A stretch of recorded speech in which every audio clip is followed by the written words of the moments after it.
Iya, jadi seperti yang saya sudah pernah sampaikan sebelumnya, sebagai menteri saya melakukan berbagai macam hal, terutama dalam tata kelola administrasi pendidikan. Saya bukan hanya digitalisasi, tapi kebijakannya juga banyak yang menutup celah-celah korupsi di dalam kementerian. Nah, kenyataannya, waktu saya menteri saya pun tahu bahwa banyak sekali pihak-pihak yang sangat kuat di dalam yang tidak menginginkan itu terjadi. Tetapi saya tidak mengantisipasi bahwa gesekan itu bisa menjadi dendam besar. Dan dari dendam besar itu, mungkin sebagian dari itu adalah mengapa kasus ini menjerat saya, kenapa kasus ini direkayasa sehingga menjerat saya. Saya rasa itu adalah bagian dari alasan kenapa saya di dalam situasi seperti ini. Dan itulah ironi terbesar daripada kasus ini. Ironi terbesarnya itu adalah saya berjuang melawan korupsi selama 5 tahun menjadi menteri, dan sekarang saya di sini dikorbankan sebagai orang yang dituduh korupsi. Sungguh begitu miris untuk saya. Ini kasusnya politis menurut Anda? Saya tidak bisa bilang kasus ini politis atau tidak. Yang jelas kasus ini murni kekeliruan investigasi. Fakta-faktanya tidak berdasarkan realita. Itu saja yang bisa diyakini. Memang sangat mengejutkan. Jarang sekali ada kasus seperti ini, di mana semua unsur dakwaannya salah. Salah alamat, salah tujuan, salah konsep.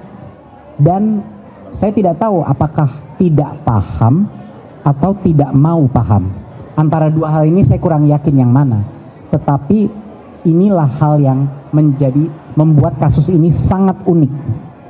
Jadinya teman-teman di sini biasanya ya kalau ada kasus orang tidak bersalah, mungkin orang tidak bersalahnya itu karena dia tidak mengetahui mengenai hal kerugian yang sebenarnya terjadi, atau dia lalai, ada menteri yang lalai karena dia tidak melakukan pengawasan yang tepat. Ini tidak ada di kasus ini. Saya mau menghilangkan persepsi, bahkan orang-orang yang membela saya pun bilang kriminalisasi kebijakan yang gagal pun tidak boleh dikriminalisasi. Saya sangat mengapresiasi pembelaan tersebut, tetapi dengan segala rendah hati, ini bukan kebijakan yang gagal. Ini kebijakan yang sukses dalam berbagai metrik pengukuran.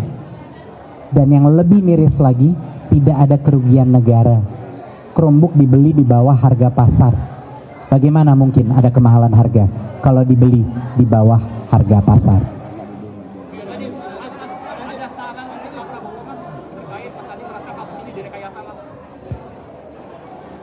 Harapan besar saya adalah kasus ini tidak menjadi sia-sia.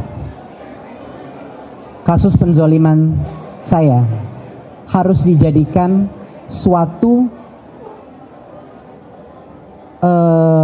animo untuk melakukan perbaikan cara kita membangun kasus, cara kita menuntut kasus, cara negara kita memperlakukan seorang dengan praduga tak bersalah. Kita harus mempertanyakan narasi-narasi di awal yang disebarkan yang ternyata bohong, seperti WhatsApp group. Bayangkan, hal-hal seperti itu. Saya harap sekali kasus saya menjadi bekal ya untuk perbaikan sistem hukum kita ke depan. Itu saja harapan besar saya. Tapi ada harapan amnesti, abolisi dan semacamnya atau pengampunan dari presiden?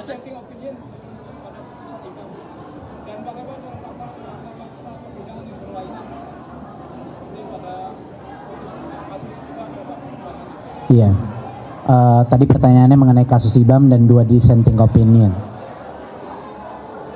Menurut saya, walaupun hampir semua masyarakat sangat kecewa dengan keputusan IBAM yang divonis 4 tahun, tetapi kalau kita lihat secara dalam keputusannya, 2 dari 5 majelis hakim, yaitu Hakim Andi dan Hakim Eriusman, telah memberikan keputusan bebas kepada IBAM. Tapi hanya karena 2, jadi kalah dengan 3 yang lainnya.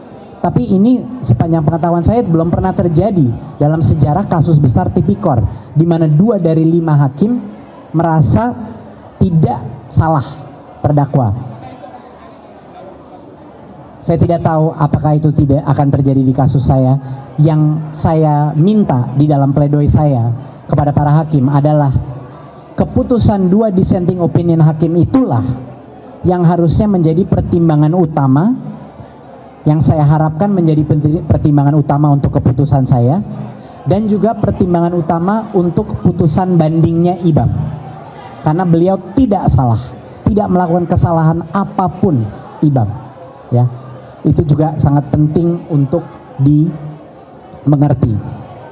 Dan menurut saya bahwa ada 2 dissenting opinion itu adalah sinyal keras kepada masyarakat bahwa tolong kasus ini diperhatikan, tolong dicek lagi kasus ini kebenarannya. Semoga ada yang bisa membantu IBAM dan juga dalam situasi ini Nadiem. Terima kasih. Berharap ada amnesti, abolisi atau apapun judulnya, pengampunan dari presiden juga terhadap kasus ini. Pada saat ini harapan saya satu-satunya adalah para majelis hakim memutuskan kasus ini sesuai fakta-fakta persidangan. Itu saja permintaan saya.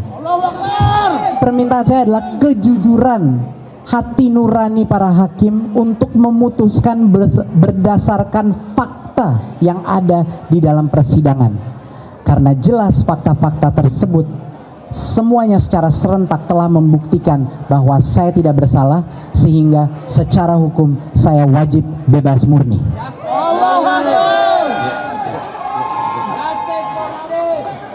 Cukup ya. Terima kasih. Terima kasih.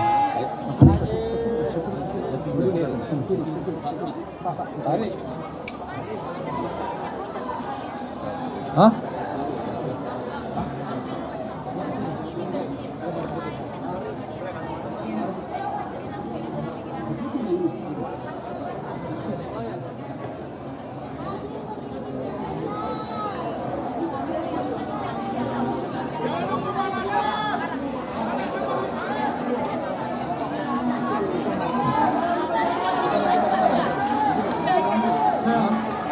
Masih mati lampu.